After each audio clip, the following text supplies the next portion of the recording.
The Scottish Heritage Partnership was established by an EPSRC/AHRC award on immersive experiences.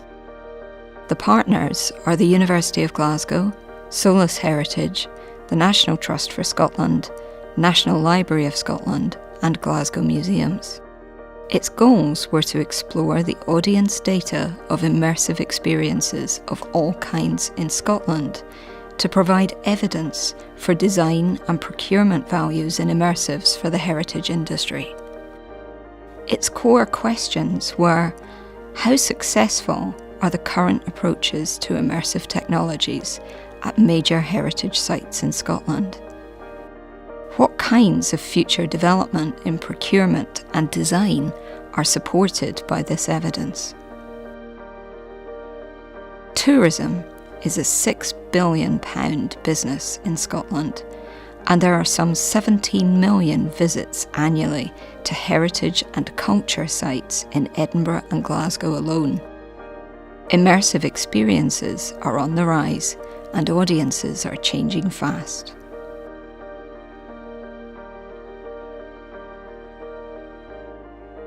The Scottish Heritage Partnership collated new data for government, cultural and creative industry use.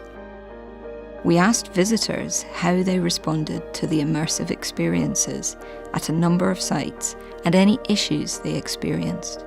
We surveyed sites with mixed immersive experiences, including VR, video games, surround video, multimedia rooms, reconstructed interiors, and themed outdoor spaces.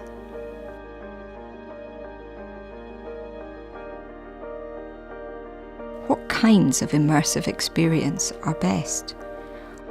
Audiences like immersive experiences, but prefer mixed virtual and physical experiences with a blended experience and a strong storyline. Content was regarded as important, irrespective of the mode of delivery. Less gimmicks and more content. Intangible heritage requires a thickening of the narratives of contemporary museological practice. Under 35s are the most comfortable with entirely VR and digital-based experiences. Audiences prefer the option of handling objects alongside the experience. The reaction's been entirely positive from what I've heard. People have really enjoyed being able to see the digital versions of the models and then perhaps see some reconstructed objects that we have and then to see the object in the gallery. So that variation of ways of looking at material is proved to be very stimulating, I think, for people. I think we're always looking for new ways of complementing the collections. Our reason to be as a museum is to try and reach the widest possible audience, and we see virtual reality as a new way of reaching audiences who perhaps previously haven't found the museum as inspiring or as accessible as they might through virtual reality. Physical objects are best, but even virtual object handling is preferred to a purely virtual environment. What is the site demographic, and do I want to change it? Can it replace guided tours and audio guides completely? How will it enhance interpretation and content, and for whom? What is the balance in the visitor experience between a recreated and a virtual environment, and why? How will touch complement sight in the VR elements of the experience? Will certain demographics experience nausea from 360 immersion?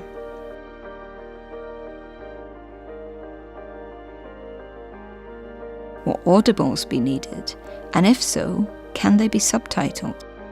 What other accessibility considerations would be needed? How many of the 5 senses are you reaching? Does smell have a role to play? What kind of exciting and substantial narrative is needed to make up for the lack of a social dimension in VR? Can digital content be available in part to engage more younger adults and children? How can we personalise content? Where will the immersive experience be sited, and how will it be mixed with existing content to maximise audience response? What physical material should the immersive project enhance or work in conjunction with?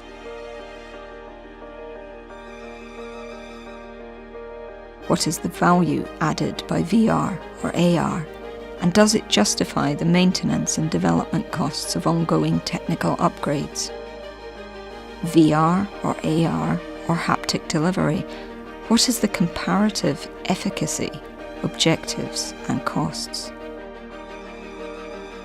SHP findings using data from 6 sites strongly suggest the need for mixed immersive experience, additional digital resources for younger demographics, strong high content narrative, object handling. We'll be sharing our detailed findings with Nesta and Scottish Government.